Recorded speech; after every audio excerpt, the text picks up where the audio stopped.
지난 시간에 우리가 예수님 공생의 1년을 마쳤어요. 예수님의 사역의 초점은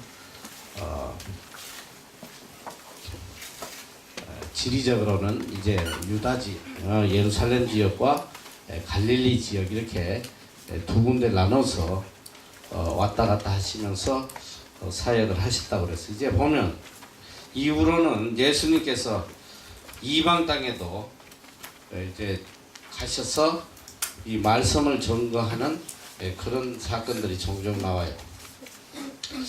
자, 오늘은 그럼 예수님이 두 번째 공생에는 어떻게 보내셨냐? 그 성경에는 이 두 번째 유월절에는 예수님의 사역이 많이 기록되어 있지 않고 딱 한 사건밖에 기록이 안 돼 있어요. 베데스다 연못에서 38년 된 병자를 고치시는 그 내용이 나와요. 그런데 이제 예수님께서 이제 사역을 하시면서 지금 제일 유대인들하고 부닥치는 것들이 바로 율법의 문제.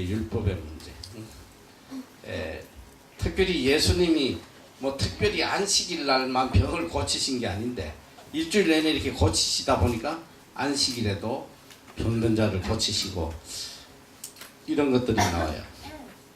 그래서 이 예수님을 이단으로 규정하는데 가장 큰 역할을 한 것이 예수님의 안식일을 범했다는 거예요.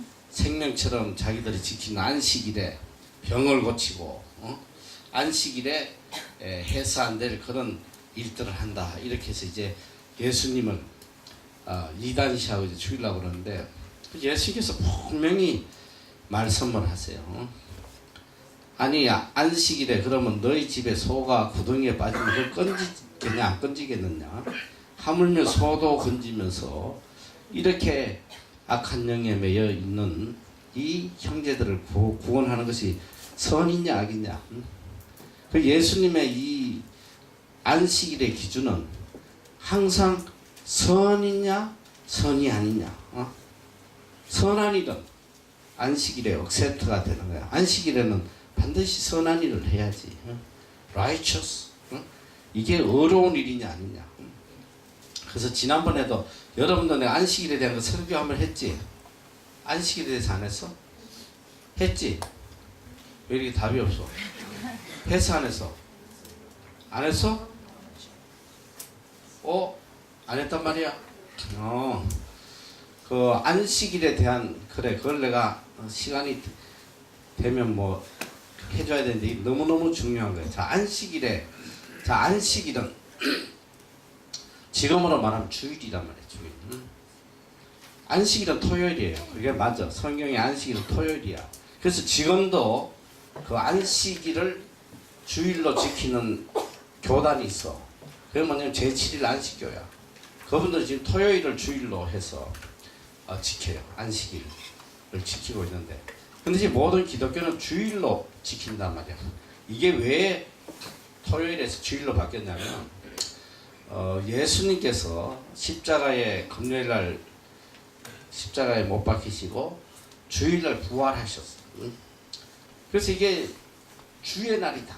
주님이 다시 부활하신 날이 주의 날이다. 그래서 우리가 이 날을 주의 날로 정해서 우리가 섬기자. 이렇게 해서 결정이 돼서 이제 주일로 지키게 된 거란 말이에요. 그래서 이제 모든 그리스도인이 주일을 지켜요. 주일로 지키는데 그러면 자 성경에도 이제 안식일을 기억하여 거룩하게 지켜라. 사계명이란 말이죠. 신약에서 이제 우리가 안식일을 주일로 받아들여서 이제 지키는데 이 주일에 우리 어릴 때는 그래도 참 이 교육을 잘 받았어. 나 그래서 이 미국 선교사들이 정말 잘 가르쳤다. 우리 어릴 때는 이 주일 성수를 정말 생명처럼 얼마나 철저하게 지켰는지 몰라. 말로 할 수가 없어요. 주일은 거룩한 날이다. 오직 하나님 앞에 예배드리는 날이다. 그러니까 일주일을 오직 주일을 위해서 일주일을 살아가는 거야. 주일을 지키기 위해서. 일주일 내내 생활하면서 주일을 준비하는 거예요.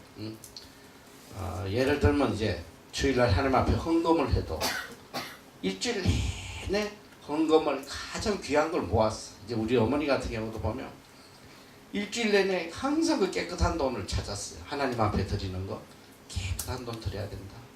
그 못 찾으면 토요일이라도 은행 가서 꼭 받고 와요. 깨끗한 돈을 받고서 하나님 앞에 깨끗한 거 바쳐야 된다. 그리고 뭐 가난해도 옷 한 벌밖에 없어도 입던 옷을 입혀서 교회를 보내지 않았어요. 토요일이라도 빨아서 깨끗하게 옷을 해서 하나님 앞에 깨끗하게 나가야 된다. 그리고 심지어는 많은 분들이 심리 이심리를 걸어서 교회 오면서도 주일날 절대 차를 타잖아요. 돈을 안 쓰기 위해서 걸어서 아침 일찍 걸어서 교회 오고, 그때는 뭐 주일날 이렇게 매매한다거나 돈을 쓴다거나 이거는 적어도 그리스도인이라면 용납이 되지도 않았어. 근데 이게 세월이 흘러가니까 슬슬 뭐 이게 변해가지고 말이지. 지금 제일 문제가 뭐냐면 주일 성수라는 게 파괴되거든. 기독교 역사에 보면 기독교에 멸망하는 가장 주된 원인이 뭔지 알아? 주일 성수가 파괴되는 거야. 즉 유럽 같은 교회, 미국 교회, 뭐 이 선진 서구 교회들이 다 파괴된 원인이 뭐냐면 주일 성수가 없어져 버린 거야. 주일. 유럽 같은 나라, 이 영국, 런던 선교회 같은 경우는 전 세계에 복음을 전거하고 유럽이 복음을 주도했던 나라다. 그런데 이제 주 5일제가 되고 하면서부터 서서히 주일이 파괴되기 시작하는 거예요. 주일 성수가 무너지면 이건 자동으로 다 교회는 무너지게 되었어요. 지금도 우리나라도 제일 큰 문제가 이제는 주일 성수가 무너지고 있다고 해요. 주일 성수가. 뭐 주일날 뭐 빠진다고 해서 누가 야단친 사람도 없고, 주일을 그렇게 귀하게 여기지 않아요. 분명히 하나님께서 안식일을 기억하여 거룩하게 지켜라. 주의 날을 기억해서 거룩하게 지키라는 거야. 주의 날. 그래서 이 주일날은 그 어떤 것도 하나님의 예배보다 우선될 수가 없어. 생명을 다해서 주일을 성수해야 돼. 자, 그런데 이 유대인들은 이 안식일을 정말 생명처럼 지켜요. 그러니까 예전에는 구약에는 안식일날 일을 하면 돌로 쳐 죽였어. 율법은 돌로 쳐 죽였어. 그만큼 안식일을 기억해서 거룩하게 지켰단 말이야. 그런데 한번 생각을 해봐. 이 예수라는 분이 와가지고 지금도, 자, 내가 최근에 내가 어느 책에서 본 내용인데, 어느 뭐 리더스 다이제스트 어디서 뭐 어디 본 것 같은데, 지금도 이 유대교, 이스라엘의 유대인들은 지금도 구약의 율법을 지켜요. 유대인들은 예수님을 안 받아들이잖아. 구약을 믿는단 말이야. 근데 그 사람들 지금 안식일을 어느 정도 지키느냐? 지금도 이렇게 지켜. 그 내용이 나왔는데 보니까 어느 할머니가 이제 택시를 타고 자기 집에 갔어. 근데 안식일이야. 근데 집에 들어가야 돼야 되는데 집이 너무 깜깜해. 그러니까 택시 운전사를 잠깐 나오라고 그래서 이 스위치를 좀 눌러달라고. 내가 안식일을 범하면 안 되니까 스위치 불 좀 켜주라고. 이 정도로 이렇게 손을 안 움직이는 거예요. 이게 율법주의들이란 말이지. 근데 그런 율법주의로 있던 사람들이 어느 날 보니까 예수라는 분이 와가지고 주일날 손도 움직이면 안 되는 거야. 막 죽은 자를, 병든 자를 고치고 말이지. 또 그 다음에 예수의 제자들이라는 사람이 막 안식일에 밀밭에 가가지고 막 밀을 따다가 까먹고 말이지. 도저히 용납이 안 되는 거야. 이게 이단이 아니냐 이거지.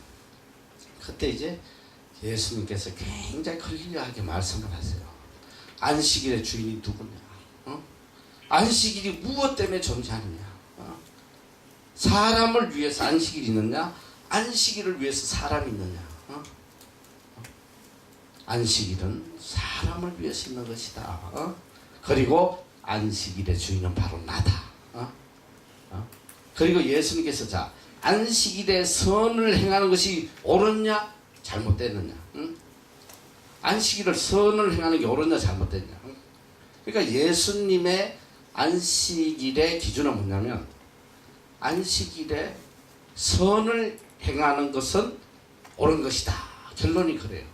자, 그럼 내가 한 가지 예를 들면 우리도 철저하게 주일 성수를 어릴 때부터 지켰어. 나만 지킨 게 아니라 내 시대의 모든 사람들이 주일 성수를 철저하게 지켰어. 예를 들면 자, 돈을 구약에나 보면 주일날 매매를 하면 돌로 쳐 죽였어. 많은 곳에서 나와요. 주일날 매매 못하게. 응? 예레미야에도 나오고 뭐 여러 군데 끝없이 주일날 매매를 못하게. 자, 그러면 우리가 주일날 돈을 지금 서면 안 돼. 전혀 서면 안 돼. 그런데 나도 이 주일날 돈을 안 쓰는데 돈 안 쓰면 나보자 바리새인이라고 막 비난한 사람이 많아. 그런데 잘 봐봐. 예수님의 안식일의 기준에 의하면 이것이 선이냐 아니냐 그게 기준이라고. 자, 주일날 내가 교회를 가는데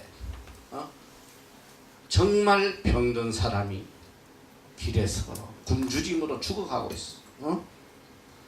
그래, 오늘 주일날이야. 절대 돈 쓰면 안 돼.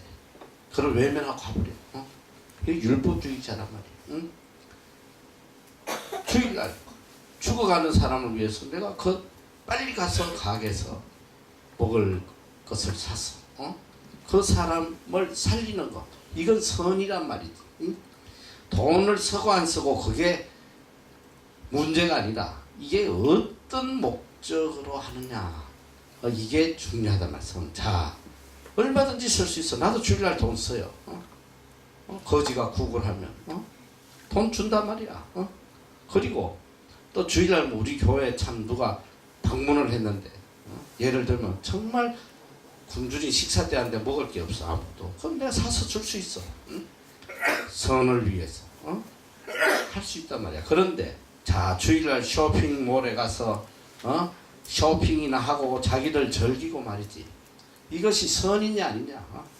이건 선이 아니란 말이야. 분명히 예수님도 안식일을 지켜요. 안식일날 절대 일하지 않아. 법을 지켜. 그러나 이것이 선일 경우에는 안식일날 선을 이루는 것이 합당하다. 예수님의 모든 기준은 선이란 말이야. 선. 그래서 우리가 안식일을 정말 지켜야 돼요. 정말 주일 성수를 해야 돼. 왜 그러냐? 그것은 곧 바로 하나님을 사랑하기 때문에 하는 거예요. 하나님의 말씀이기 때문에. 그러니까 이 하나님 앞에 예배 드리는 것은 세상의 어떤 것과도 바꿀 수 없는 거예요. 여러분이 한번 쉽게 예를 들어봐. 만약에 대통령이 어느 날 몇 시에 면담을 하겠다고 말이지. 청와대로 초청했는데 거기 안 가겠다고 버티길 사람 있겠어? 몇 날 며칠 준비하고 막 때 뺏기고 광내고 말이지. 할부로 막 옷도 사입고 말이지. 가장 아름다운 모습으로 가지 않겠어? 어떻게 우리가 주일날 하나님 앞에 예배를 드리러 가는데 하나님과의 약속 이걸 그렇게 쉽게 짓밟을 수 없는 거야 이거. 이건 뭐냐? 하나님에 대한 하나님을 거룩히 여기지 않는 거지. 주일을 지킨다는 것은 곧 무엇을 의미하느냐? 내가 하나님의 말씀을 사랑하고 하나님의 말씀을 지키고 하나님을 하나님으로 우리가 인정하는 거란 말이야. 굉장히 중요한 거야. 하나님을 제일로 여기는 거야. 하나님과의 약속을 제일로 중요하게 여겨. 근데 내가 살아오면서 보니까 주일 성수만 잘해도 하나님의 축복이 얼마나 큰지 몰라요. 나는 너무너무 체험을 많이 했어. 내가 여러분한테 군대 이야기 잠깐 해줬지. 다 못 해줬는데 그거 다 하면 너희들 연장해야 돼. 내가 군대 3년 동안 나는 군 3년 동안 주일을 다 성수했는데 뭐 딱 주일 한번 병원에 입원해서 응급실에 입원해 있을 때는 못 간 한 주 빼고는 내가 다 주일 성수를 했는데, 근데 그 주일 성수하고 난 뒤에 하나님이 얼마나 그걸 기뻐하시고 얼마나 큰 기적을 행하시는지, 있을 수 없는 일들이 너무너무 많이 일어나. 너무너무 3년 내내 그냥 내내. 그뿐 아니야. 이 뉴질랜드 와서도 주일 성수 하고 나면 하나님께서 얼마나 기적을 행하시는지. 그건 뭐냐, 주일을 성수한다는 거나 적어도 주일날 하나님보다 더 귀한 것은 없다는 거야. 응?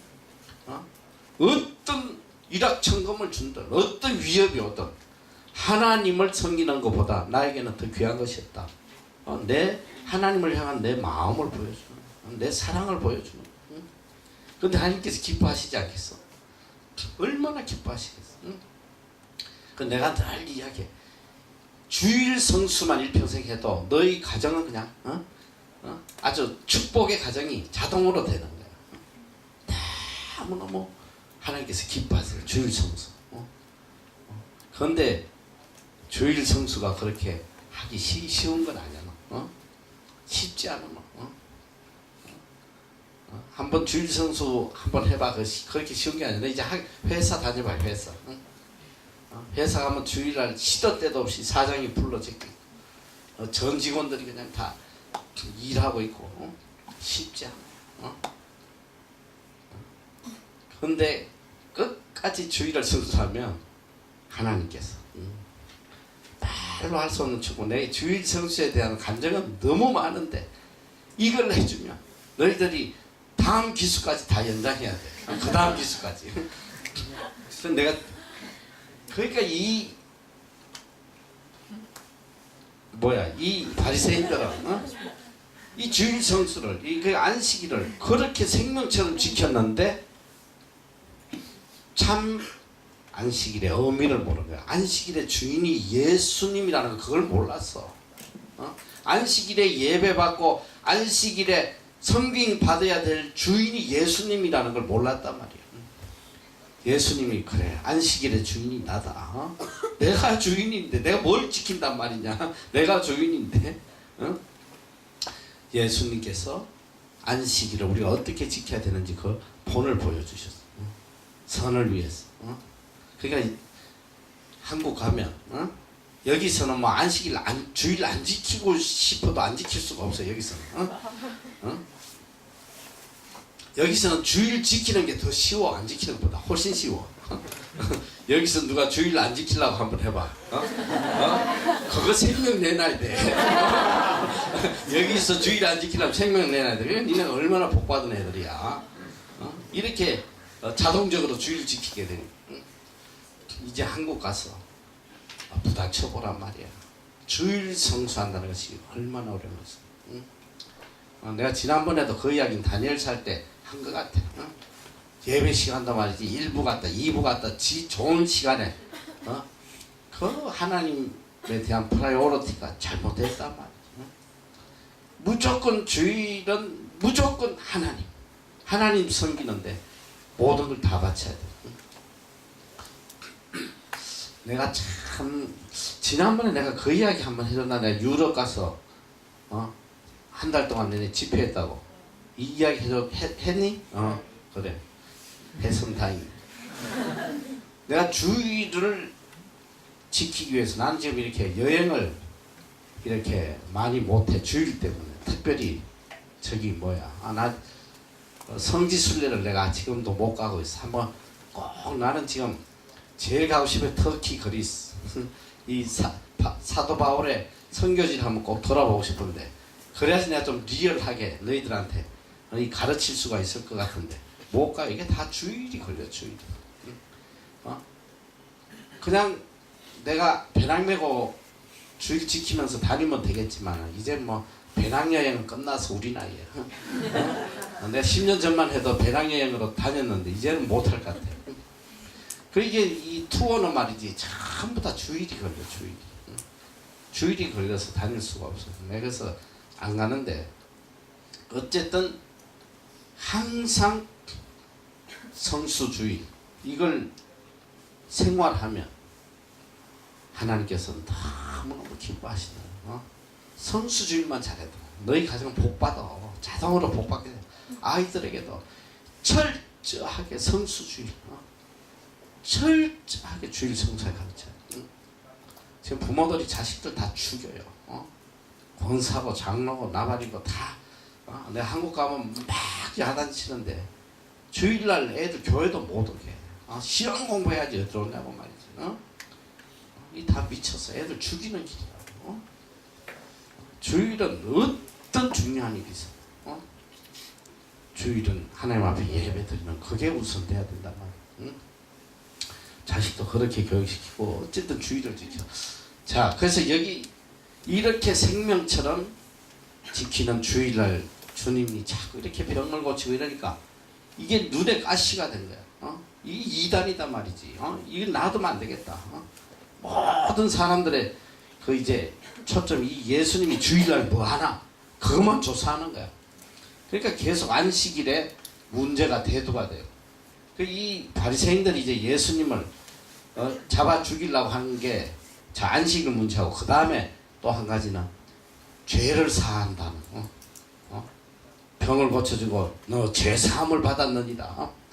그 두 가지를 가지고 이제 끝없이 예수님을 공격하고 이제 잡으려고 그래요. 자 여기도 이제 베데스다 연못에서 38병자를 고치는데 이걸 또 안식일에 병 고친 게 또 문제가 됐단 말이에요. 자 그래서 예수님께서 첫 번째 유월절을 지키고 갈릴리에 가셨다가 4개월 만에 이제 다시 예루살렘에 나타났는데 지금부터는 예수님의 모든 움직임이 일거수일투족이 다 이제 감시의 대상이야. 또 와서 이게 무슨 우리의 모든 권위를 다 파괴하고 제사장들, 대제사장들이 눈에 불을 켜고 이제 볼 거 아니야. 예루살렘에 온다 그러면 이제 초비상이지. 와서 이번 또 무슨 짓을 하나.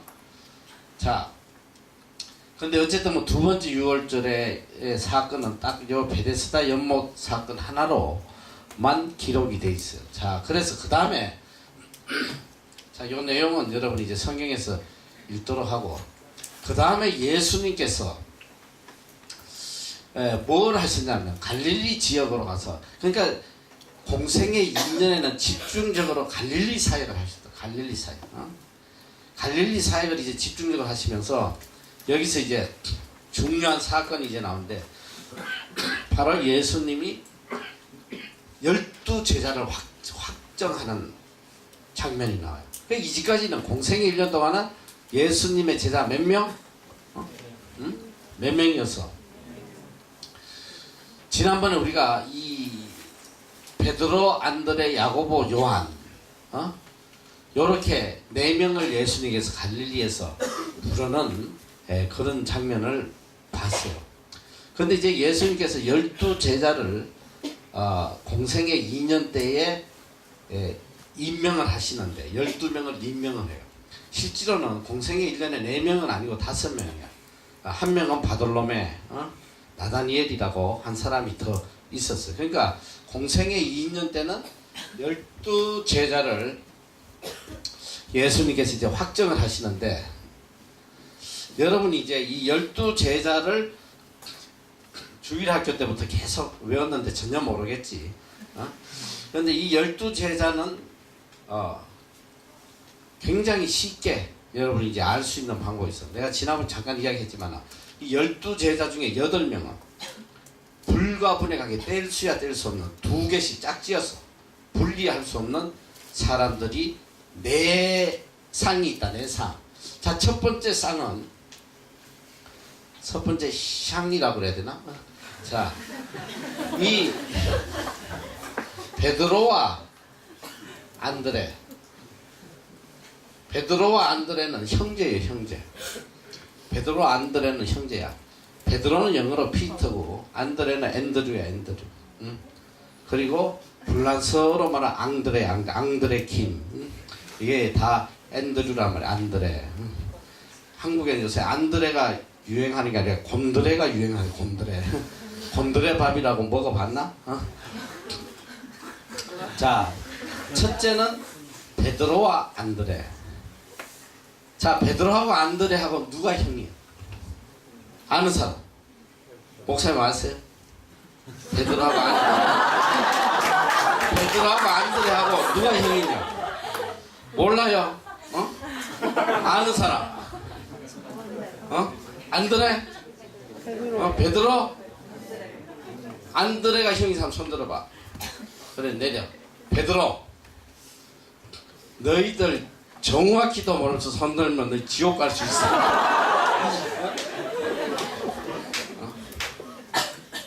누가 형인지 몰라? 어? 베드로, 안드레. 응? 성경에 보면 누가 형이라고 나와 있지 않아. 나도 나름대로 연구를 엄청 해봤는데 누가 형인지 모르겠어. 베드로하고 안드레. 자, 근데 이 베드로하고 안드레는 형제다. 요거는 절대로 떼어낼 수 없는 불가분의 관계야. 형제 관계. 자, 둘째에 또 형제가 나와요. 자, 누굴까? 자, 야고보와 요한. 그래, 야고보와 요한이 있어.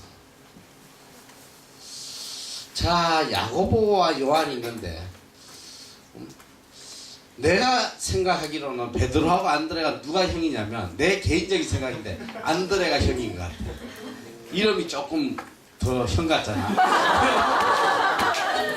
그리고 우리가 이미 배웠듯이 예수님이 세례 지역에 왔을 때에 베드로를 예수님께 소개한 사람이 안드레.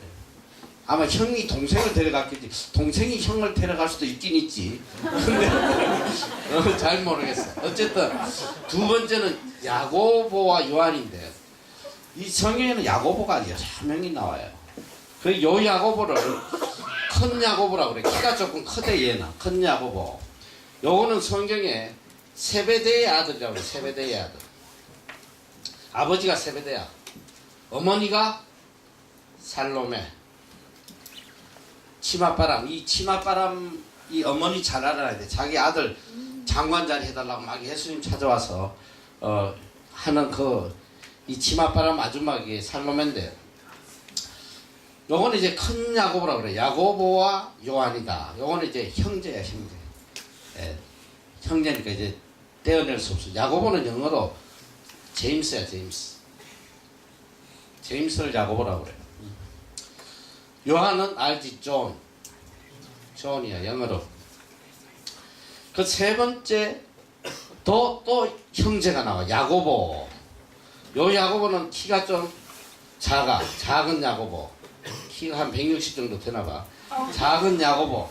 야고보의 형제 누군지 아는 사람? 다데오야, 다데오. 자, 작은 야고보의 형제는 다데오인데, 요 야고보의 아버지는 알페오야, 알페오. 알페오의 아들 야고보.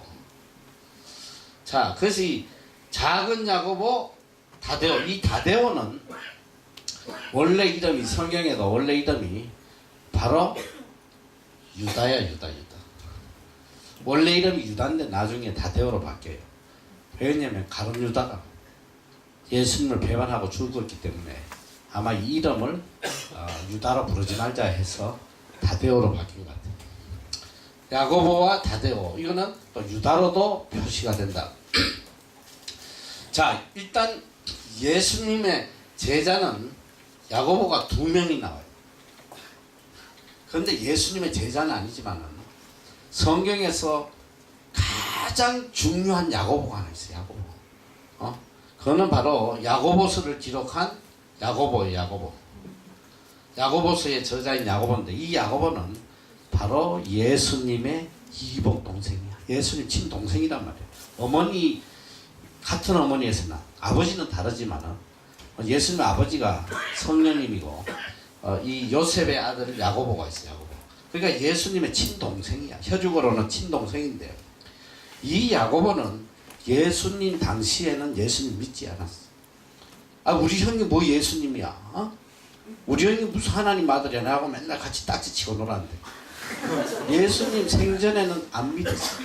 안 믿었는데 예수님 부활 후에 보면 예수님께서 부활 후에 누구에게 나타났냐?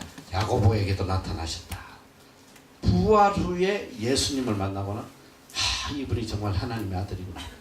그래서 사도가 되고, 이 야고보는 나중에 예루살렘 초대 감독이 돼요. 초대 감독이 돼요. 그리고 이 야고보는 나중에 야고보도 순교해요. 순교하는데 이 야고보의 별명은 바로 약대 무릎이라고 그래요. 약대 무릎. 평생을 무릎 꿇고 기도해서 이 무릎이 약대처럼 됐다 해서 약대 무릎이다. 이 야고보 예수님의 친동생이다. 근데 예수님의 제자는 아니다만 예수님의 제자에도 두 명의 야고보가 나오고 또 야고보서의 저자인 야고보가 있다. 자, 이 세 명은 형제예요. 형제. 절대로 뛰어놀 수 없는 불가분해. 그리고 네 번째, 형제는 아닌데 절친이 있어. 절친. 절대 뛰어놀 수 없는 이 사람이 있어. 누굴까? 응? 빌립과 나다니엘. 이 나다니엘은 성경에 다른 이름으로 바돌로메라고 나와 있어. 바돌로메. 이 예수님에게 이 나다니엘을 소개하는 사람이 바로 빌립이야. 우리가 봤잖아. 빌립이 이 나다니엘을 예수님께 소개해요. 나다니엘은 영어로 그냥 나다니엘이야. 빌립은 필립이야. 필립스 이렇게 나오잖아. 필립.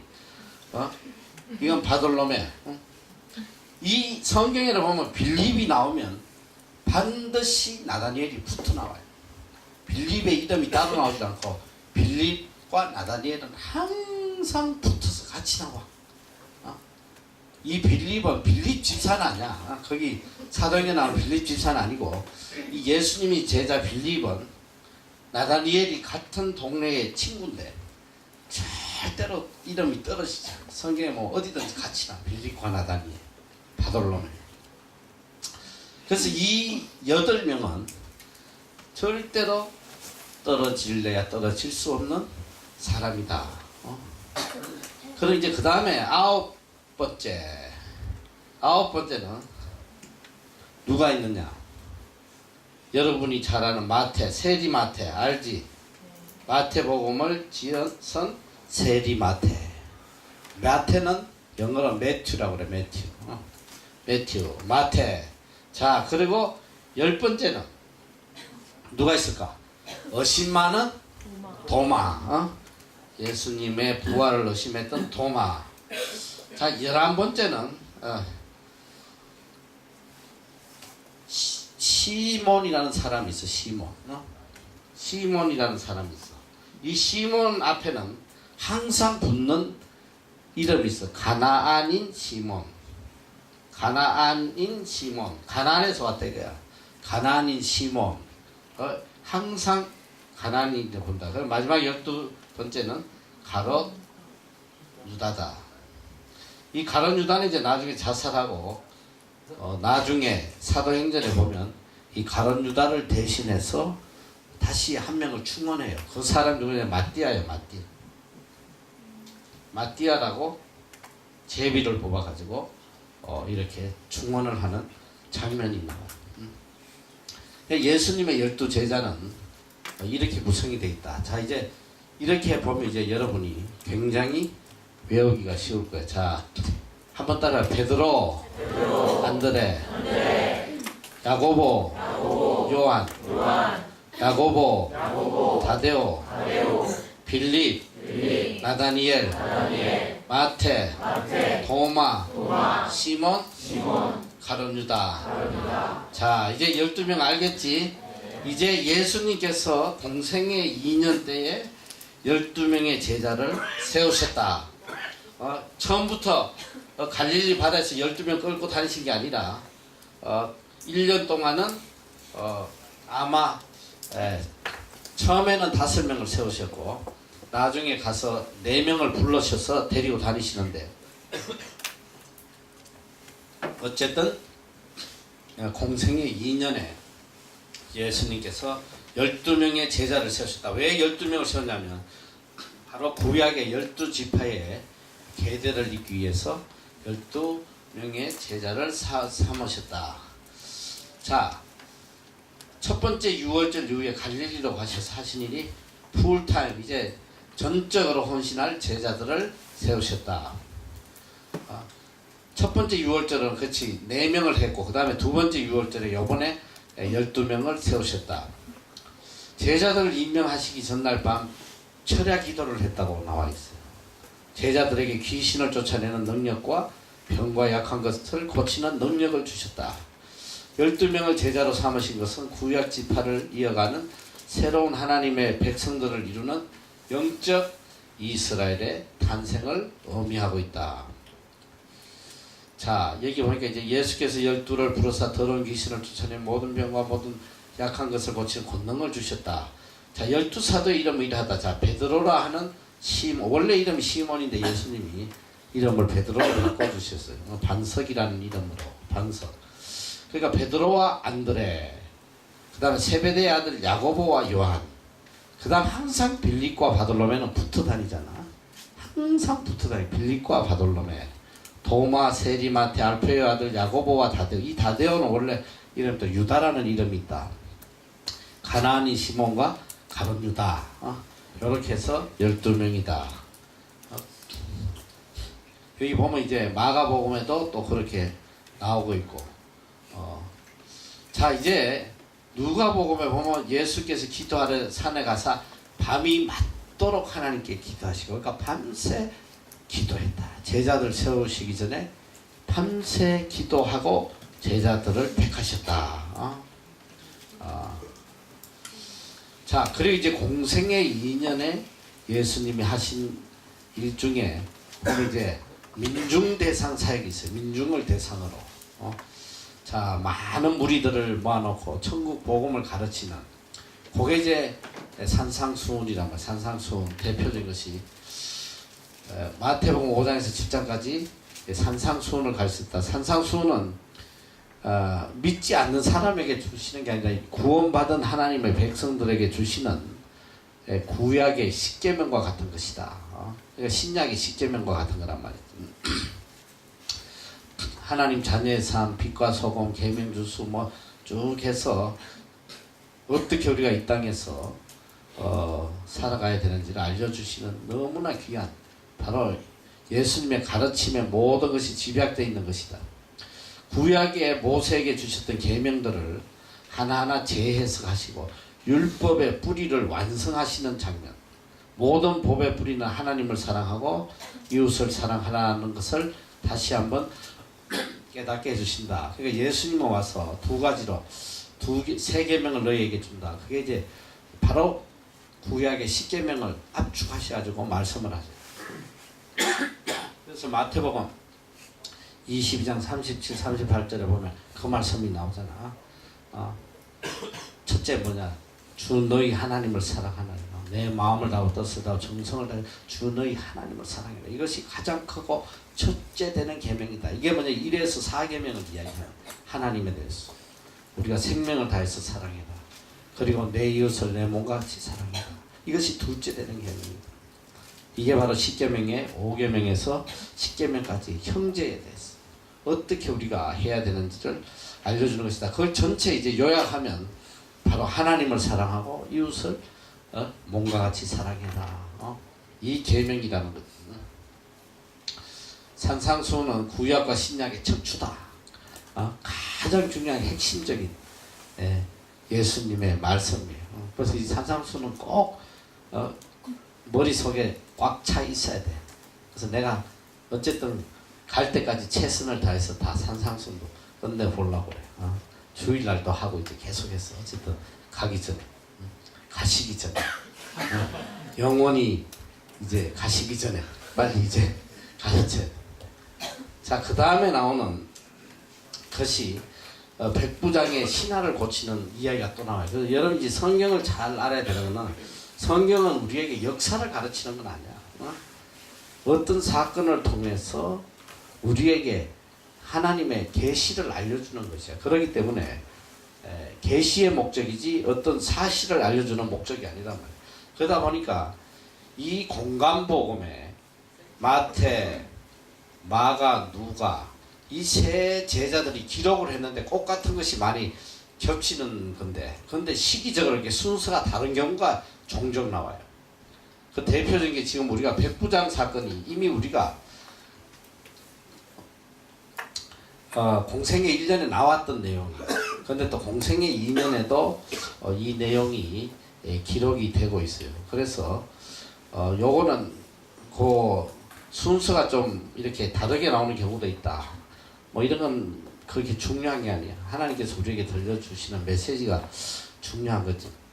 자, 그리고 나인성 과부의 아들을 살리셨다. 죽었어. 상녀 메고 나가는 그 상녀를 멈추게 하시고 그 죽은 아들을 살리시나. 그런데 이런 사건마다 우리에게 들려주시는 아주 오묘한 메시지가 있어. 무엇을 우리에게 전하고자 하시는지. 근데 내가 지금 그걸 할 수가 없어. 시간이 없어서 그까지는 못하는데, 어쨌든 한 사건 속에 우리에게 들려주는 메시지를 우리가 알아야 된다. 자, 그래서 일단은 이런 사건들은 빨리 좀 넘어가고, 세례 요한이 참 안타까운 게 뭐냐면, 세례 요한이 예수님의 첩경을 평탄하게 왔다. 이건 뭐냐면 예수님의 오실 길을 미리 예비하고 예수님을 메시아로 소개하는 역할을 하기 위해서 하나님 세례 요한을 보내셨는데 참 잘했어요. 잘했는데 나중에 도중에 엉뚱한 데로 빠져버렸어. 예수님이 정말 오신다는 메시아가 당신이냐고. 세례 요한은 예수님에 대해서 이렇게 퀘스천을 하는 그런 안타까운 사건이 일어나요. 참 안타까워. 그래서 예수님에게 그런 의심을 가질 때에 예수님께서 말씀을 하세요. 이런 말씀을 하셔. 내가 너희에게 말하는 여자가 낳은 자 중에 요한보다 큰 이가 없다. 그러나 하나님의 나라에서는 극히 작은 자라도 저보다 크니라. 정말 큰 일을 했으나 그가 마지막에 예수 그리스도를 바로 깨닫지 못했기 때문에 주님이 참 안타까워하시는 그런 말씀을 우리가 볼 수가 있어요. 자, 넘어가서 두 번째 유월절 때 예수님이 하신 게 38년 된 병자를 예루살렘에서 고치시고 안식일 문제가 대두되면서 종교 지도자들은 본격적으로 이제 예수님을 죽일 계획을 짜고 있다. 이미 공생의 1년 말에 중풍병자에게 죄사함을 받았다고 할 때에 벌써 이들이 예수님에 대해서 아주 그 부정적인 생각들을 갖고 있었지. 이제부터 모든 사건에 예수님은 이 종교 지도자들, 제사장, 대제사장 뭐 이런 서기관 바리새인들에게 감시의 대상이 되는 거야. 도대체 무슨 일을 하나. 모든 사람의 초점이 예수님께 맞춰지고 있다. 그때 예수님께서 이 종교 지도자들의 이 어리석음을 비유하는 장태스 피리분 아이 비유를 또 하시게 돼요. 그리고 특별히 예수님께서 가장 먼저 회개하고 돌아올 걸로 기대했던 이 가버나움 갈릴리 지역의 백성들이 정말 패역하게 회개치 않아요. 그때 예수님이 가장 권능을 많이 베풀었는데 회개치 아니하니까 책망을 하시고, 가장 기적도 많이 행하고 가장 많이 복음을 전했는데 가장 많이 패역해. 이게 문제야. 살아보면 그런 게 참 많아. 가장 사랑을 베푸는데 가장 많이 배신하는 그런 인간들 속성인 것 같아 보니까. 그냥 빵 하나만 얻어먹어도 너무 감사한 사람이냐 하면 몇 년을 처먹여도 왼수되는 그런 인간들이 있어. 예수님도 이 너무너무 안타까워서 베세다, 특별히 베세다 지역, 이 갈릴리 베세다 지역, 너희에게 행한 권능을 두로와 시돈에서 행했다면 저희가 벌써 베옷을 입고 죄에 앉아 회개했을 것이다. 이 두로와 시돈은 뭐냐? 바로 이 이방 땅이야. 북쪽에 바로 해변가에 있는 두로와 시돈 이방 나라거든. 이방 나라에 가서 이 정도로 내가 권능을 행했으면 벌써 저들은 회개했을 것이다. 이제 구약에 보면 참 재밌는 사건이 나와요. 난 지금도 그 사건이 너무 캐시촌이에요. 뭐냐면 이스라엘 민족은 일평생 하나님이 선지자들을 보내서 그렇게 말씀하시고 직접 관여하시고 했는데 이스라엘 민족은 끝까지 회개치 않아. 우상성이다가 다 멸망하잖아. 그런데 놀라운 게 뭐냐? 요나를 보내시잖아. 요나를 이방 땅에 어디냐? 아수르의 수도인 니느웨에 보내시. 가서 복음 전해라. 복음 안 전해. 그 안전하려고 다시스로 도망가다가 끌려서 다시 갔는데 가가지고 막 죽을 만큼 고통스러운 거야. 그런데 말을 하기는 싫고 왜 그러냐? 아수르가 자기 북쪽 이스라엘을 너무너무 괴롭히고 결국은 북쪽 이스라엘을 멸망케 한 게 아수르잖아. 그러니까 왼수야 왼수. 민족의 왼수한테 가가지고 복음을 전하라니까 그거 하고 싶겠어. 그러니까 연하가 끝까지 폐해 부리고 다니면서 그냥 죽지 못해가지고 입안에서 중얼거려. 야 니네 회개 안 하면 이제 다 멸망한다. 이제 지 혼자 중얼거리고 나무 밑에 가가지고 이제 어떻게 되나 멸망하는 거 구경하려고 했는데 그 소리를 흘러 지나가는 소리를 듣고 이 나라가 어떻게 니네가 어떻게 됐어? 왕부터 해가지고 전 민족이 베옷을 입고 제에 앉아 하나님 앞에 회개하는 거야. 누구까지 회개시키냐면 짐승까지도. 짐승도 그냥 다 금식시키는 거야. 전부 다 그냥 회개하는 거야. 하나님께서 뜻을 돌이켜서 재앙을 내리시지 않아. 심판을 내리시지 않아. 이 너무 놀라운 거야. 난 그 사건이 지금 평생을 이렇게 말씀 속에 살고 해도 회개치 않는 그런 이 하나님 백성들이 있는가 하면 지나가는 말 한마디에 회개하는 이방인들이 있다는 거예요. 지금 예수님께서도 지금 평생 하나님 믿었던 이 갈릴리 지역 이 베세다 이놈들 그렇게 기적 행하고 어떻게든 그 민족을 먼저 회개시키고 구원시키려는데 얘들 끝까지 회개치 않아. 그래서 예수님이 한탄하는 그러니까 내게서 행한 모든 권능을 소돔과 고모라 이 멸망한데 거기서 했더라면 아직까지도 소돔이 남아있을 거다. 안 멸망했을 거다. 그게 뭐냐면 이 제일 문제가 뭐냐면 이 모태신앙. 이 모태신앙이 제일 문제예요. 이건 다 못해. 기도도 못해. 전도도 못해. 미지근해가지고 회개도 못하고 또 그러고 또 교회는 또 나와요. 그것도 안 믿는다고 그러진 않아. 믿어. 이 모태신앙은 진짜 조심해야 돼. 뜨겁지도 않고 차지도 않고 이 지금 이거 평생 예수 믿은 사람들은 이 타성에 젖어 있어. 평생 어릴 때부터 신앙생활 특히 목회자 자녀들 평생 교회 안에서 생활한 애들 심각한 애들이 많아요. 차지도 않고 뜨겁지도 않고 이렇게 되면 큰일 난단 말이야.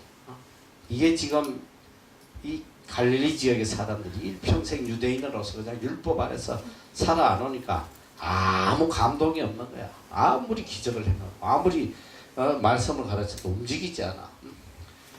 그래서 예수님이 안타까워하시고 탄식하는 장면이 나와요. 자, 그리고 여기 보니까 수고하고 무거운 짐진 자들아 다 내게로 오라. 내가 너희를 쉬게 하리라. 나는 마음이 온유하고 겸손하니 나의 멍에를 메고 내게 배우라. 그러면 너희 마음이 쉼을 얻으리니 이는 내 멍에는 쉽고 내 짐은 가볍다. 주님에게로 올 때에 우리가 진정한 쉼을 가질 수 있다. 그걸 알려주고 계셔. 자, 이제 굉장히 중요한 사건이 하나 나오는데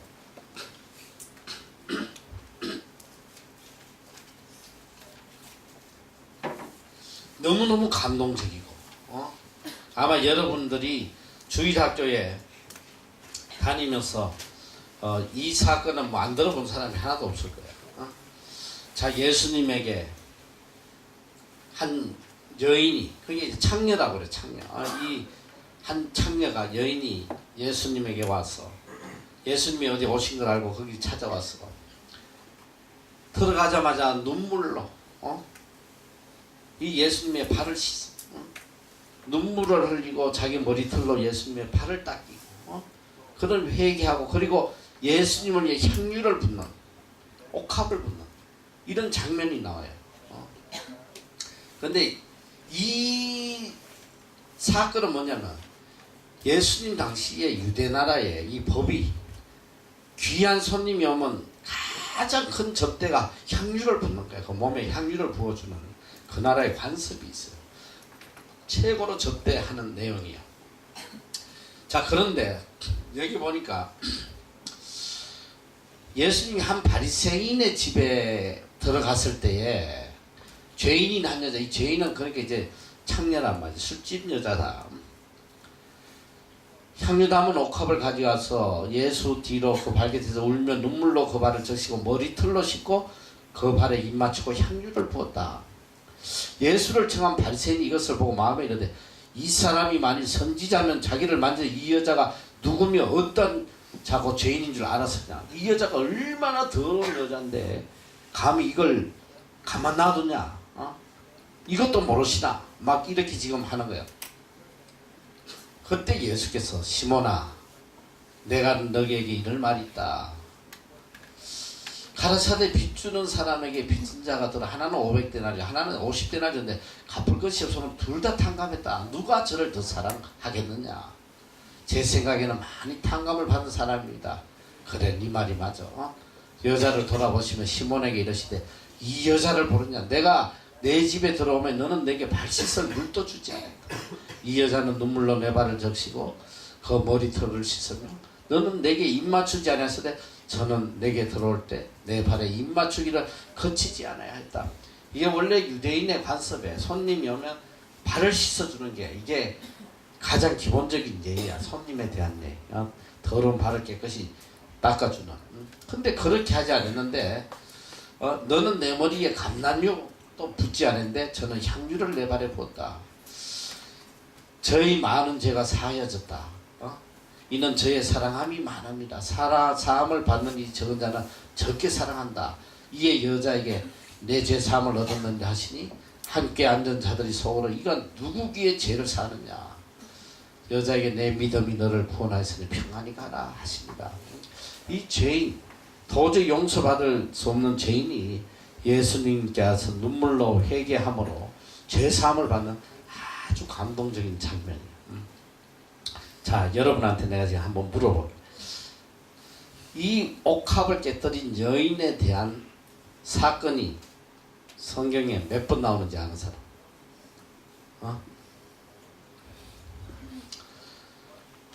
아무도 모르지. 나도 몰랐어. 내가 이 성경 공부를 너희들 성경 공부를 가르치기 시작하면서 공부하다가 내가 발견한 건데 이 꽃 같은 사건이 완전히 다른 사건이 세 번에 걸쳐서 나와. 완전히 다른 거예요. 자, 첫째는 바로 바리새인 집이야. 바리새인 집. 둘째는 그때 내가 거기 해놓은 거 있을까 찾아봐. 옥합을 깨뜨린 여인. 자, 둘째는 어떤 내용이냐면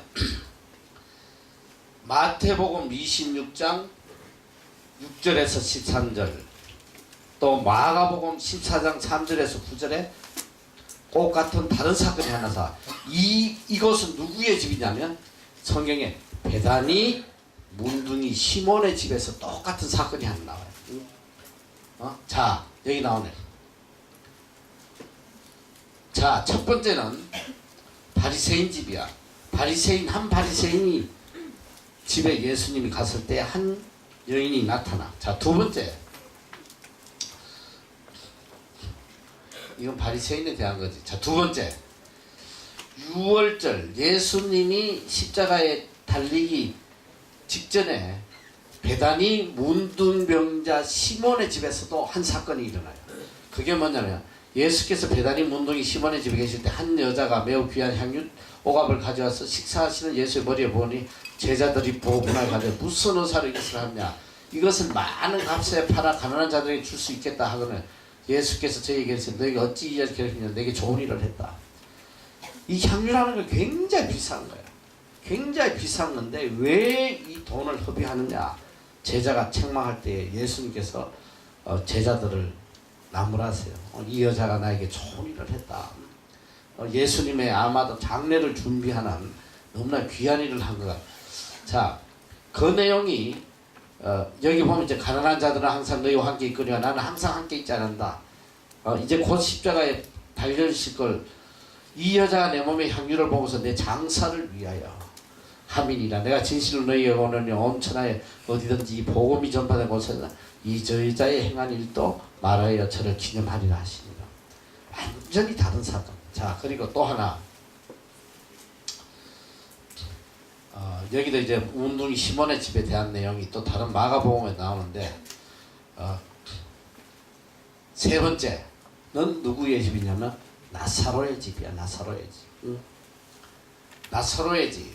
유월절 엿새 전에, 아까 그거는 유월절 이틀 전에 일어났던 사건이고, 이거는 유월절 엿새 전에 예수께서 베다니에서, 이곳은 예수께서 죽은 자 가운데 살신 나사로가 있는 곳이다. 거기서 예수를 위하여 잔치할세 마르다는 이를 보고 나서 예수와 함께 있는 중에 있더라. 마리아는 지극히 비싼 향유고 순전한 나 당근을 가져다가 예수의 발에 붓고 자기 머리털로 그의 발을 씻으니 향유 냄새 집에 가득했다. 자, 어떤 신학자는 뭐 그런 이야기야. 저건 뭐 헷갈려가지고 저렇게 잘못 기록한 것 같다. 다 한 사건이 아니냐. 근데 내가 성경을 여러 번 봐도 이건 완전히 다른 사건이야. 사람이 달라요. 장소도 다르고 시기적으로 다르고. 그런데 그럼 이게 도대체 무엇을 의미하느냐. 나는 나름대로 이제 이 사건이 무엇을 의미하는지 내가 깊이 생각을 해봤는데, 자, 예수님 당시에 가장 멸시당하고 무시당하고 인간 취급받지 못하는 그 부류가 창녀와 세리란 말이에요. 근데 이들도 예수님의 복음을 들었을 거란 말이지. 예수님이 이것저것 다닐 때 복음을 들었을 거 아니야. 그러니까 여러분이 이 도덕적으로 흠이 없고 무사람에게 존경받고 이런 인간들은 예수님께 잘 나오질 못해요. 그리고 자기 죄에 대해서 무디어져 깨닫지를 못해요. 꽃 같은 음식이라도 배부른 자는 전혀 암만 냄새나도 아무 그것도 없어. 그러나 굶주린 자는 라면 냄새만 맡아도 미치는 거야. 이만큼 죄에 대해서 가장 예민하게 받아들일 수 있는 사람이 가장 죄인이란 말이지.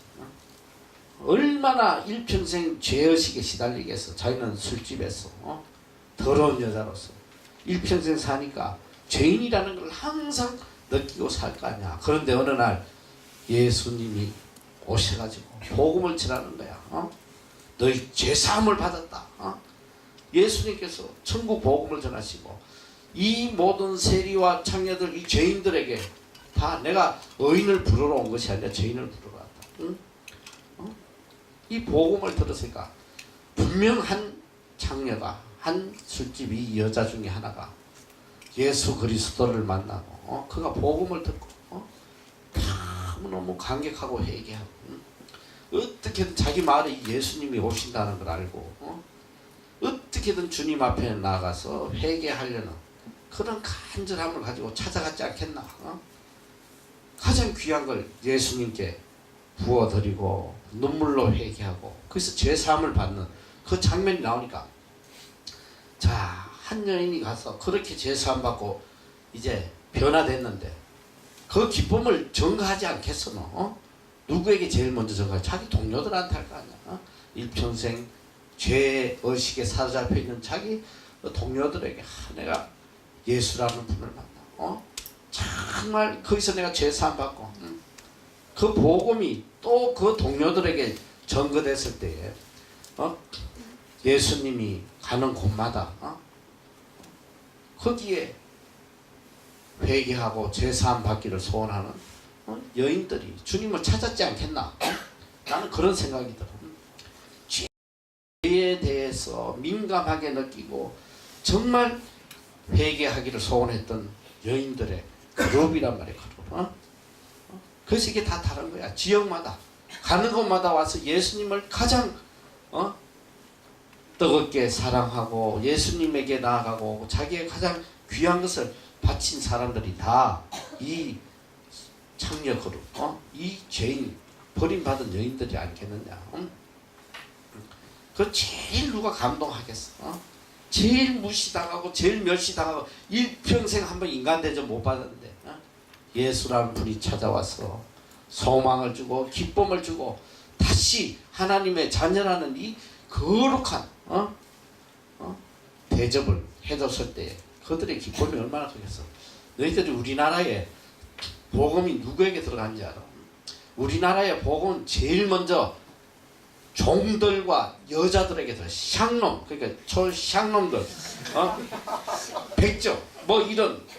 너희가 우리 어릴 때만 해도 얼마나 이거 양반 샹놈들이 이게 구분이 되어 있는지 몰라.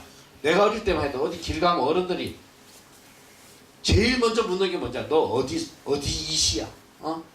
그거부터 물어. 어디 이십니다. 그 샹놈이네. 양반이네. 뭐 학렬 따지고 말이지. 가는데 마상 무슨 이시 무슨 파. 우리 어릴 때만 해도 항상 그랬어. 그래가지고 이게 학렬이 났던지 이 본이 좋지 않은 사람들은 저 샹놈 자식이구만. 결혼도 못했어 너희들. 어디서 감히 샹놈 양반이 결혼을 해놓어. 너 로미오과 줄리엣도 못 봤냐? 외국에서도 누가 로미오과 줄리엣 봤냐 그랬더니 로미오에서 보고 줄리엣에서 못 봤다고 그래서 그만큼 그러니까 옛날 양반들. 그런데 우리나라도 이 샹놈들 그리고 이 여자들은 인간 취급을 못 받았어. 인간으로 취급을 안 했다고. 옛날에 그냥 애 놓는 기계야. 일하는 기계고. 우리 어릴 때만 해도 그랬어. 어디 감히 여자가 남자들 옆에 앉아가지고 희덕을거려. 이건 맛이 죽을 일이야. 그리고 누가 여자가 감히 남자들하고 같이 상에 앉아서 밥을 먹어 너. 우리 어릴 때만 해도 있을 수 없어. 엄마는 항상 부뚜막에 앉아가지고 그냥 남은 음식 먹고 아버지는 독상처럼 아버지가 어디 가면 어디 감히 여자가 옆에서 팔짱을 끼고 남편 맞아 죽어 동네에서 심리 뒤에 따라가야 돼. 심리 뒤에 안 보일 정도로 먼 데서 따라가는 거야.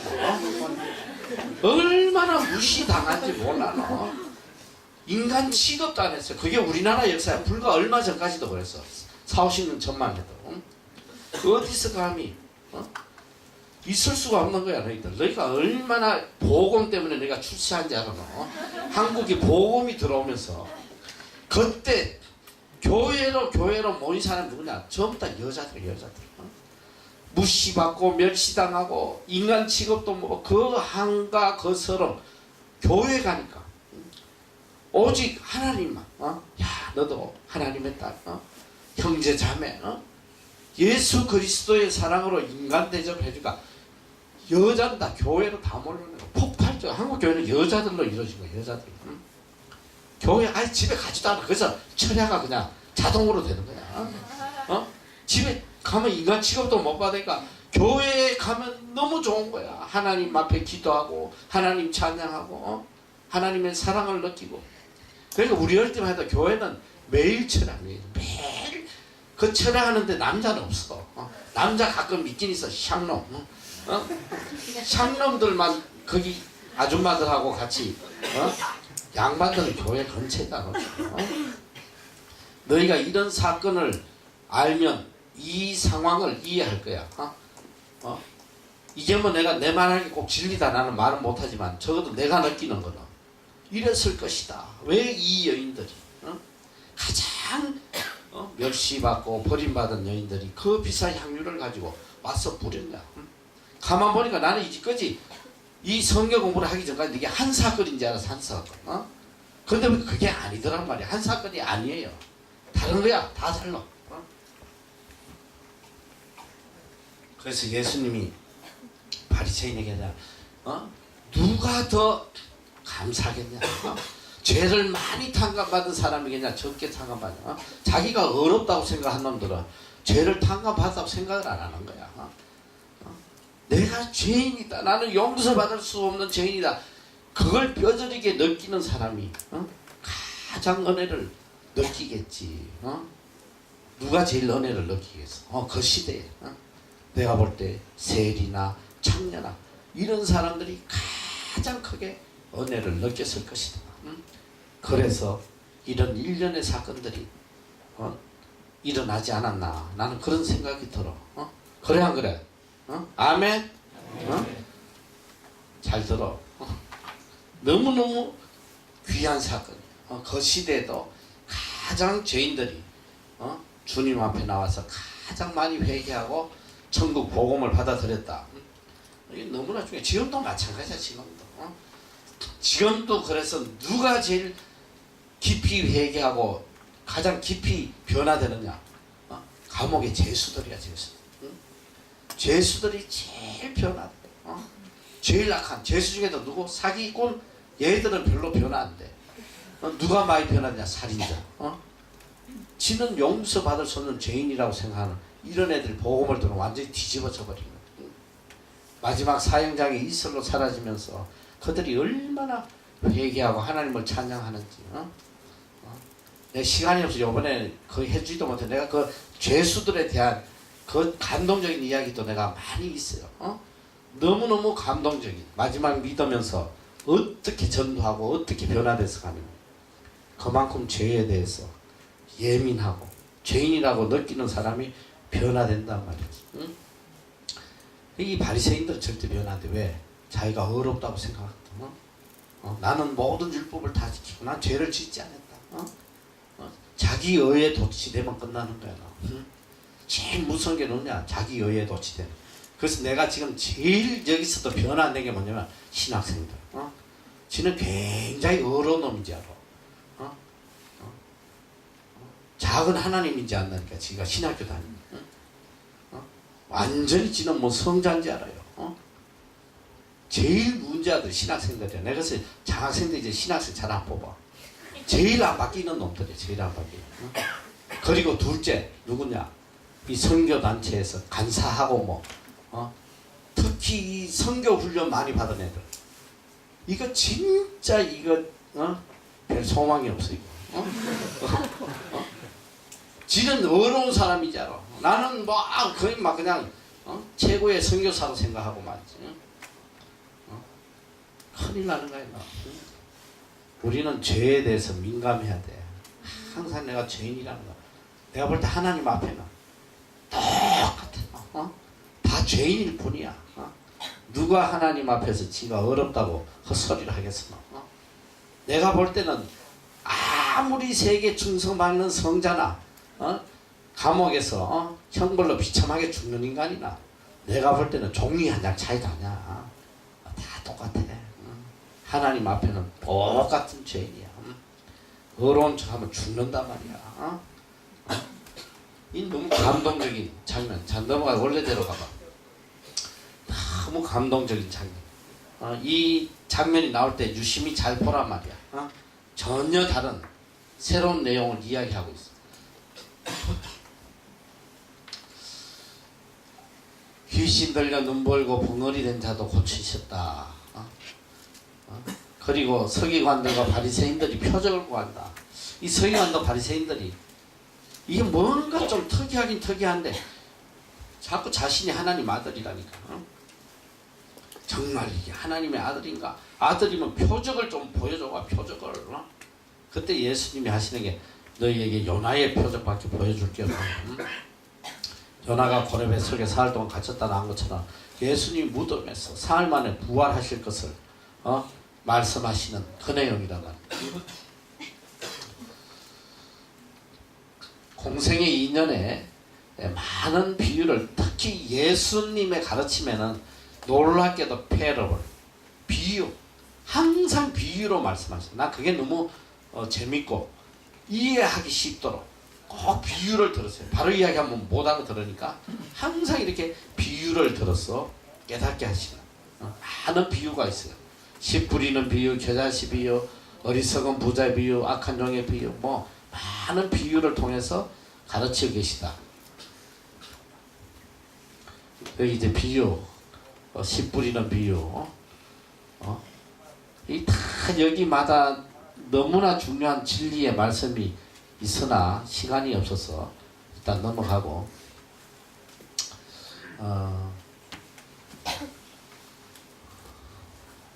여기도 예수님이 고향에 갔다가 배척당하는 그 내용이 여기서 또 나와요. 자, 부자, 어리석은 부자의 비유, 진실한 청지기에 대한 비유, 바다를 잠잠케 하셨다. 파도를 잠잠케 하시고 바다도 지배하시는 분이 주님이시다. 귀신 들린 자도 고치신다. 이런 내용들이 이제 계속 나와요. 자, 여기 공생의 2에도 이제 마태가 큰 잔치를 불러서 예수님을 모시는, 요게 공생의 1년에도 이미 나왔던 내용이야. 여기서는 그때는 누가복음에 나왔고 여기는 이제 마태복음에 나오는데 같은 사건인데 다르게 나오고 있어. 자, 혈루증 여인을 고치고 또 야이로의 딸을 살리셨다. 이게 공생의 2년 끝이냐? 공생의 2년 동안 예수님이 하신 모든 행적들이다. 자, 3년 빨리 넘어가서, 야, 이거 3년 하려면 시간이 얼마 안 남았네. 오늘 내가 끝내려고 그러는데 안 돼. 이게 도저히 안 돼. 세 번째 6월절에는 예수님이 예루살렘에 안 가셨어. 이때부터 이제 1년 뒤에 십자가에 달리실 걸 생각하시고 본격적으로 제자 훈련에 들어가시는 거예요. 이때는 어디 가시냐? 바로 북쪽에 내가 이야기했던 헬몬산, 이 헬몬산 변화산이라고도 하지. 그쪽에서 머무르시면서 이제 1년 뒤에 일어날 십자가 사건을 대비해서 제자들을 본격적으로 훈련시키는 내용이 나오신다. 두로와 시돈, 베니게 쪽, 여기 또 이 데가볼리는 이쪽 동쪽에 있는 곳인데, 헬몬산 줄기에 있는 가이사라 빌립보, 변화산 등에 머무르면서 어쨌든 그 북쪽 이방 땅에 주로 머무시면서 제자들만 데리고 민중 사역을 하시지 않고 제자들을 집중적으로 훈련시키는 내용이 나온다. 그리고 이제 훈련을 다 마치신 다음에 가버나움으로 이렇게 북쪽에서 내려오셨다가 사마리아를 거쳐서 이제 예루살렘으로 갔어요. 이제 예루살렘에 가시는 건 뭐냐면 십자가에 달려 돌아가시기 위해서 예루살렘으로 가신다. 이 예수님께서 이제 초막절을 지키시려고 하시다. 초막절은 우리가 배웠지, 3대 절기 중에 하나, 장막절이라고도 하고 수장절이라고 하고, 또 이제 요새 말하면 추수감사절인데, 갈릴리를 떠나 예루살렘에 가셔서 이 수전절, 12월 25일 이제 수전절은 뭐냐면, 그냥 처음에 초기에 이야기했어요. 이스라엘 민족이 계속 이렇게 다른 나라의 지배를 받은, 특별히 셀리코스 때, 셀리코스 4세 때, 안티코스 4세 때 완전히 모든 성전을 다 무너뜨리고 성전 안에 제우스 신을 섬기게 하고 막 이랬을 때에 그 마카비 혁명이 일어났다고 그랬지. 그래서 그 제사장 그룹들이 일어나서 혁명하고 난 뒤에 제일 먼저 뭘 했냐면 바로 성전을 재건하는, 수리하는. 이 수전이 뭐냐면 성전을 수리한다는 뜻이야.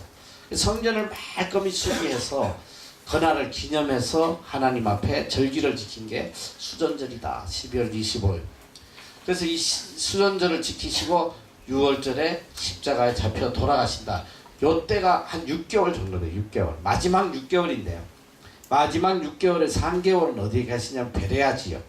요단강 동편 베레아 이방 땅에 가서 복음을 전가하세요. 그래서 복음을 전가하시고 나머지 3개월은 예루살렘에서 복음 전하시고 십자가에 달려 돌아가셨는데, 이 이방 땅에는 예수님이 가시기 전에 먼저 70명의 제자를 먼저 파송하세요. 이방 땅에 가서 먼저 복음을 전하도록 하고 예수님이 추후에 방문하신다. 요단강 동편 베레아 지방의 상계를 모시고 갈릴리를 떠나실 때 70인 전도단을 먼저 베레아 지역에 파송하시고 이 전도단이 또 예수님께 보고하는 그런 내용이다. 왜 안 넘어가지?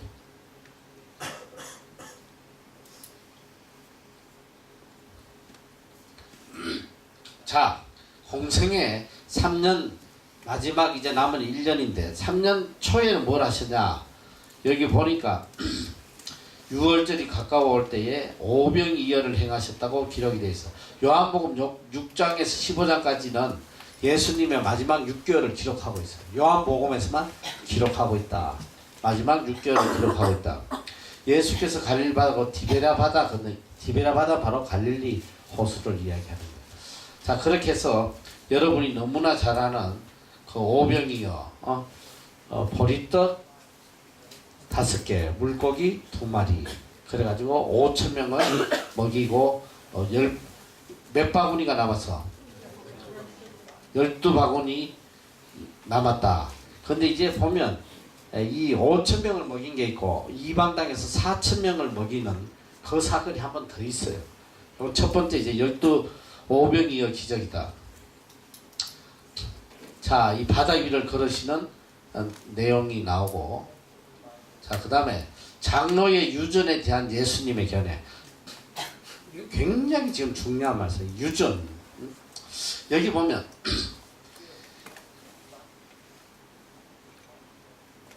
예수님께서 이제 바리새인들 세견 중에서 예루살렘에 와서 예수께 모였는데 그의 제자 중 몇 사람이 부정한 손, 곧 씻지 아니한 손으로 떡을 먹는 것을 보고 장로들의 유전을 지키어 손을 부지런히 씻지 않으면 먹지 아니하며, 이 뭐냐면 이 전통이 있어. 내려오는 전통. 이 유전은 뭐냐면 영어로 하면 트레디션이야. 전통, 관습이란 말이야.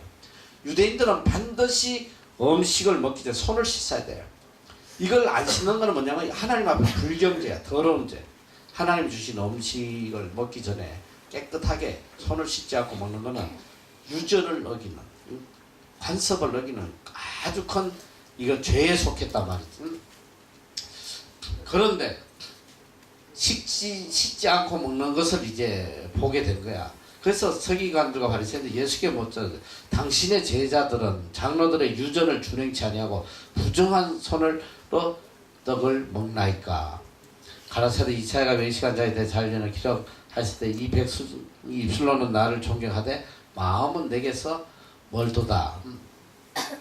자, 이 유전에 대해서 예수님은 이 유전에 대해 너희 유전을 지키려고, 너희가 너희 유전을 지키려고, 전통, 관습을 지키려고 하나님의 계명을 저버린다. 이걸 책망하신 거야. 이게 지금 굉장히 중요한 거야. 전통을 지키고 관습을 지키기 위해서 하나님의 계명을 저버리는. 지금 우리나라에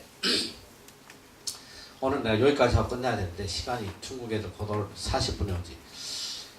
지금 우리나라의 제일 큰 문제가 뭐냐면, 내가 이 바누아투에 들어가 보면 제일 큰 문제가 뭐냐면, 여러 선교 단체들이 또 선교사들이 말마다 교회를 엄청 많이, 교회가 없는 말은 거의 없어.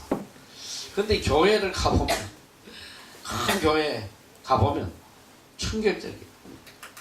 아, 내가 어느 그 몇백 명 모이는 교회 가서 주일날 설교를 하는데 교회 이가 전부 다 장식이 돼 있어.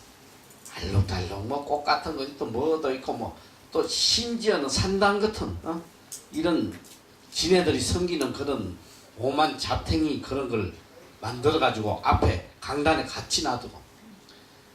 지금 바누아투의 제일 문제가 그들이 섬겨왔던 그 관습, 그거하고 기독교가 짬뽕이 돼 있는 거예요. 교회 안에 오만 잡탱이가 다 들어와 있어. 이 기독교는 이 어떤 관습하고 같이 갈 수가 없는 거예요. 근데 지금 이게 복음이 들어가다 보면 어느 나라든지 평생 조상 때부터 수천 년 지켜온 그 유전, 이 관습을 타파하기가 너무 어려운 거야. 복음이 들어가기가 그거하고 부딪히니까. 자, 우리나라에서 복음이 전거되면서 한국의 복음 전파의 가장 큰 장애물이 뭐였냐면 바로 제사란 말이에요. 제사. 응? 일평생 이거 안 하면 이거는 뭐 있을 수 없는 거야. 자식으로서. 오죽하면 불과 얼마 전까지 3년상을 채, 3년상을 부모가 죽고 3년을 무덤을 지킨, 그게 그렇게 오래 전이 아니야. 3년 동안 무덤 옆에 초막을 짓고 같이 부모와 기거를 하는 거야. 그래서 제사. 제사를 자식이 부모 제사 안 지면 이거는 맞아 죽는 거야. 맞아 죽어. 이런 샹놈 이게 있을 수가 없는 거지. 한국 사회에서 5,000년 역사에 뿌리 박힌 이 유교 관습이 복음이 들어가는데 너무 장애돌이 되는 거야. 받아들이지 못해. 아, 그 복음 참 좋아. 나도 예수 믿고 싶어. 근데 교회 가려니까 절대 제사 지내면 안 됩니다. 제사 지내면 안 돼. 제사 때문에 교회 문턱까지 갔다가 돌아간 사람 너무 많아. 그걸 버릴 수가 없는 거야. 관습을. 그러다 보니까 어떤 게 생겼냐. 기독교에서 교묘하게. 그래, 니 그렇게 조상을 섬기고 싶었냐? 우리도 너 조상 섬기게 해줄게. 너희는 그 제사지만은 우리는 너희 조상을 위해서 예배로 제사를 드리게 해준다. 그게 뭐냐면 추도 예배라는 거야. 추도 예배. 교묘하게 제사가 기독교의 탈을 쓰고 변형된 게 이게 추도 예배란 말이야. 이제는 뭐 너무나 당연시하게 추도 예배는 뭐 당연하게 뭐 누구나 거리낌 없이 드리는 거야. 근데 영적으로 깊이 들어가 보면 추도 예배나 제사나 다를 게 하나도 없어. 그 궁극적인 목적이 뭐냐 이거야. 제사의 궁극적이 뭐냐? 조상을 섬기는 거야. 조상을. 추도 예배의 궁극적인 목적이 뭐냐? 죽은 조상을 위해서 예배하는 거야. 너. 하나님은 산자의 하나님이에요. 죽은 자를 위해서 하나님 앞에 예배 드린다는 것은 이건 하나님에 대해서 큰 죄악이라 이 소리야. 죽은 자를 잘 되게 해달라고 하나님 앞에 기도하고 하나님 앞에 여러분이 첫째로 예배의 주체는 하나님이라는 거 그걸 잊어버리면 안 돼. 모든 예배의 주인은 하나님이시고 하나님만 영광을 받아야 된단 말이야. 추도 예배 주체 누군지 알아? 우리 조상이야. 우리 부모님들이야. 이 관습, 이 트레디션을 이걸 가지고 하나님의 계명을 저버리는 예수님이 그걸 지금 책망하시는 거 아니야.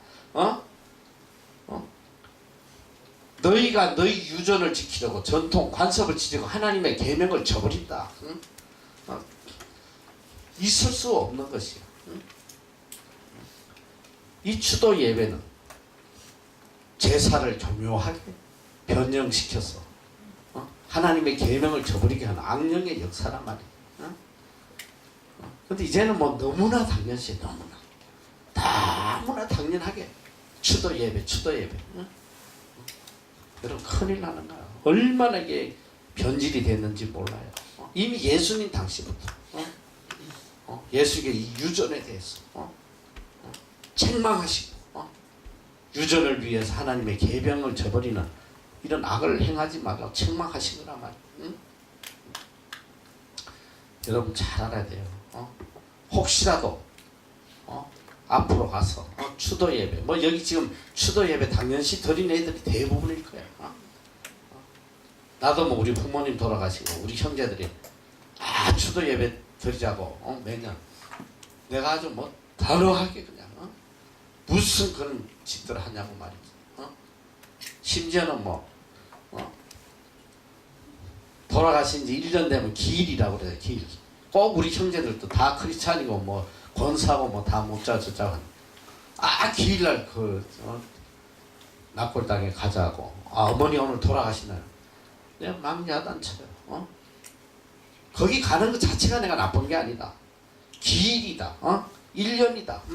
이거는 마귀 노름이란 말이야. 그럼 기일이라는 게 어디서 나서 너? 유교의 관습에서 나와. 악령의 산물이야. 왜 그날을 지켜서 기념하고 기억하고 이게 안 되는 거란 말이야. 여러분이 잘 알아야 돼요. 그냥 평상시에 내가 뭐 자유롭게 그 무덤에도 찾아가고 하지만 어떤 날을 정해서 기일이기 때문에 이게 전부 다 유교의 관습들이고 우리가 그 관습 아래 지배를 받고 있단 말이야. 이 하나님 앞에 이게 아름답지 않아. 영적인 걸로 보면 이게 굉장히 우상 숭배란 말이야. 큰일 나는 거예요. 혹시라도 이제 추도 예배에 대해서 우리 매일 하는데 이제 판단은 여러분이 하면 돼. 나는 내가 깨달은 성경 말씀을 여러분들에게 전해주는데, 우리 어릴 때는 추도 예배 같은 게 없었어. 아예 없고, 추도 예배가 처음 시작될 때에 얼마나 많은 교회가 반대하고 악령의 노름이라고 막 했는데, 워낙 그 물결이 세니까 좋잖아. 너무 편하잖아. 이제 부대낄 것도 없어 이제. 교회 가면 제사 대신에 추도 예배 드려준다는데 목사님들도 다 찬성하는 거야. 이 제사 문제 때문에 이 전도가 안 되는데 너무 좋다는 거 아니야. 너무 좋아. 기일이십니까? 예, 추도 예배 드리겠습니다. 형제들 다 불러오신 죽은 자의 이름을 불러가면서 하나님을, 내가 볼 때 하나님을 모독하는 거야. 어떻게 죽은 자를 위해서 하나님 앞에 복주라고 지옥 간 놈을 천국 가달라고 그런 기도를 하고 예배를 드리는 게 하나님을 모독하는 거야. 예배의 주체는 오직 하나님이란 말이야. 하나님께 영광 돌리고 하나님 찬양하고 이게 예배지. 예수님 시대에 분명히 말씀하고 계시잖아. 너희들이 유전을 잘 지키면서 하나님의 계명을 저버렸다. 정신 똑바로 차려야 돼. 영적으로 얼마나 무뎌져 있는지 몰라. 그런데 내가 지금 이렇게 이야기하는 거는 내 이야기가 아니라 우리 부모님 시대에 우리 먼저 믿은 우리 선조들은 생명처럼 지켰던 거야. 그리고 생명 걸고 반대했던 것들이 이제는 너무나 자연스럽게 이게 보편화 돼버렸어. 이게 진리가 돼버렸어 이제는. 그럼 뭐 우리 믿음의 선조들은 다 뭐 헛믿은 거야. 이만큼 변질된 거야 이제 영적으로. 이제는 뭐 다른 소리 하면 이제 뭐 오히려 이단이 돼버리는 시대가 됐으니까. 여러분이 잘 판단하란 말이야. 트레디션, 유전 때문에 하나님의 계명을 저버린다. 큰일 나는 거야.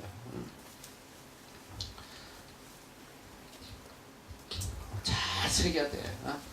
너희의 전한 유전으로 하나님의 말씀을 폐하며 또 이 같은 일을 많이 행하느니라 하고. 말씀에는 말씀만 있을 뿐이야. 그 어떤 유전도 관습도 말씀을 방해해서는 안 돼. 그래서 이 기독교는 어떤 나라에 가도 이 진리가 통할 수밖에 없어. 하나니까. 하나님 말씀 하나잖아.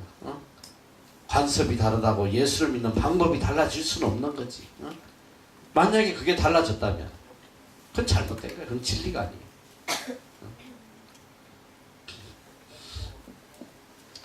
자, 시간이 없으니까 여러분들이 잘 읽어봐요. 수로보인의 여인의 믿음, 이방 여인의 그 믿음이 얼마나 큰지를 주님이 칭찬하는 그런 내용이 나와요. 시간이 없어서 내가 설명을 못해. 이 데가볼리 이방 지역에서도 예수님께서 4,000명을 먹이시고 7 강주리가 남았다. 그런 내용이 또 한 번 더 나오고 있어. 하늘로 표적을 구하는 것. 그래서 예수 요나의 표적밖에 없다. 빌립보 지방에서 이제 예수님께서 제자들에게 내가 누구냐 그걸 묻는 장면이 나와요. 자, 여러분 읽어보도록 하시고, 변화산, 그 변화산 헬몬산을 이야기한 거. 거기에서 어떤 사건이 있었나? 바로 예수님과 엘리야와 모세가 변화돼서 완전히 눈이 부실 정도로 이 변화된 모습으로 나타났을 때 제자들이 그 모습을 보고 이제 그런 이야기 돼요. 그러니까 베드로가 얼마나 그 모습을 보고 졸다가 베드로와 함께 있는 자들이 고나여 졸다가 아주 깨어 예수의 영광감이 함께 한 2 사람 봤다. 2 사람이 떠날 때 베드로가 예수께 여쭤다. 베드로가 이제 그 장면을 보고 이렇게 이야기해. 주여, 우리가 여기 있는 것이 조사하니 우리가 초막 셋을 짓때 하나는 주를 위하여, 하나는 모세, 하나는 엘리야를 위하여 하사나이다 해놓고 자기의 하는 말을 자기도 알지 못하더라. 계속 베드로의 헛소리를 잘하고 있어. 비몽사몽간에 뭔 소리를 해놓고 지도 뭔 소리인지 모르고. 자, 예수님의 그 변화산의 장면이 나온다. 자, 이런 내용들은 쭉 보고, 그리고 이 마지막 공생애 때도 제자들은 뭘 하고 있냐면 서로 다툼을 하고 있었다. 예수님이 어떤 분인지 몰랐어. 그때까지도 로마의 속박에서 자기들을 구해줄 정치적 메시아로 알고, 이제 우리가 이 예수님이 나라를 회복하면 누가 장관할 것이냐, 서로 다투는 건 누가 큰 자가 되고 작은 자가 되냐. 그때 예수님께서 첫째가 되고 자는 무사람을 끝이 되면 무사람을 섬기는 자가 돼야 된다. 그 말씀을 하세요. 자, 예수님께서 이제 많은 비유로 이제 제자들이 이 사도로서 또 리더로서 어떻게 이 양들을 관리해야 되는지, 목자로서의 책임을 가르치시는 그런 99마리의 양과 잃어버린 한 마리 양을 가지고 비유로 어떻게 해야 될지를 가르치시는 거예요. 그리고 또 용서에 대해서 그런 내용. 자, 이 거짓 사도에 대해서 그런 내용도 또 나오고. 자, 가버나움에 내려오셨다가 초막절을 지키시기 위해서 사마리아를 통해서 예루살렘에 가신다. 십자가를 지러 가시는데 아까 이야기했듯이 3개월, 마지막 3개월은 예루살렘, 그 3개월은 베레아에서 복음을 전하셨다. 사마리아를 통과하시고 가는 길에 이제 제자가 되고자 하는 세 사람을 만나게 된다. 자, 지금 이 오늘 홍콩 애들이 오고 해서 또 곧 왔을 것 같은데, 오늘은 내가 여기 다음 시간에 여기서부터 할 텐데 잘 기억해놨다가 알려줘. 여 뒤에 이제 예수님 십자가에 돌아가심까지 다음 시간에 사복음을 끝내고 그 다음에 이제 사도행전으로 들어가도록 그렇게. 자, 같이 기도하겠습니다.